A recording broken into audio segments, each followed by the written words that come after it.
Listeners have probably heard the story about Harold being shot in the eye by an arrow. So some of the sources do say that, quite a few of them.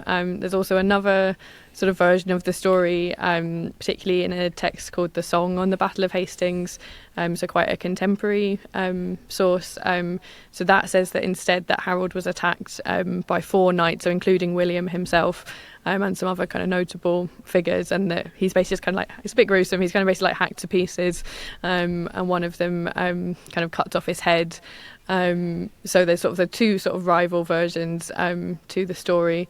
So it might be just kind of, that text might maybe be trying to glorify William and these other important Normans, that, you know, they personally kind of had a hand in defeating Harold, and, you know, in hand-to-hand combat, I suppose, rather than it just being an arrow that happens to kind of find the right target, as it were. And obviously people have tried to examine the Bayeux tapestry, where there is the famous image of a figure with an arrow in the eye, and, you know, people tried to work out if maybe the arrow could have been stitched in later and so on.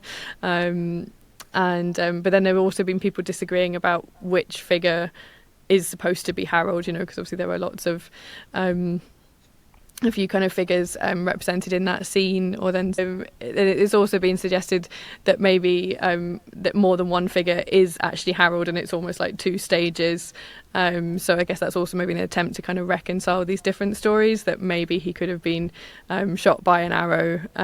You'd think it would be fatal if it went through his eye, and then hacked to pieces, or just that's kind of what happens to his body, that, you know, they don't sort of treat it very respectfully, as it were.